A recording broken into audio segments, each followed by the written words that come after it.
কোশ্চেনে দেওয়া আছে 100 টাকায় 10টি ডিম কিনে 100 টাকায় 8টি ডিম বিক্রয় করলে শতকরা কত লাভ হবে।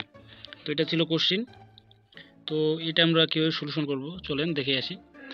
তো কোশ্চেনের যেহেতু বলছে যে 10টি ডিমের দাম হচ্ছে 100 টাকা, তো আগে আমরা একটি ডিমের দাম বের করব।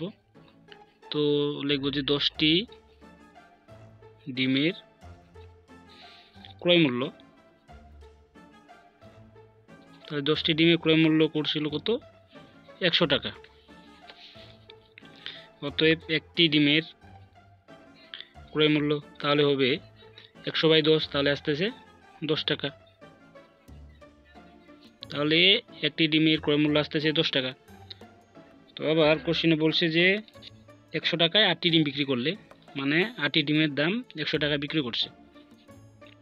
তাহলে 8টি ডিমের বিক্রয় মূল্য,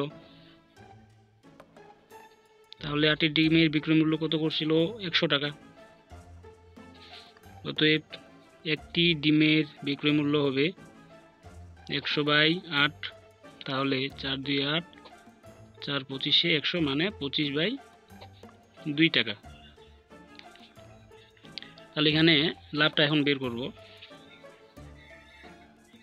তাহলে লাভ, একটি ডিমেতে লাভ করছে, বিক্রয় মূল্য যেহেতু 25/2 আর ক্রয় মূল্য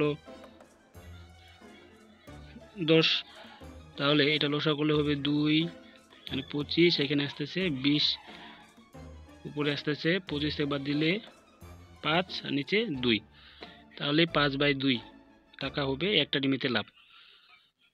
তো এখন এই যে 5/2 টাকা কত টাকায় লাভ হয়, তো এটা লাভ হয় 10 টাকায়। তাহলে আমরা বলবো, তাহলে 10 টাকায় লাভ হয়, তো 10 টাকায় লাভ হয় 5/2 টাকা। অতএব 1 টাকায় লাভ হয় 5/2, যেহেতু এটা 10 টাকা, তাহলে 1 টাকা করলে হবে ভাগ 10। অতএব 100 টাকায়, যেহেতু শতকরা বের করতে বলছে, তাহলে 100 টাকায় লাভ হবে 5/2, উপরে চলে যাবে 100, নিচে 10।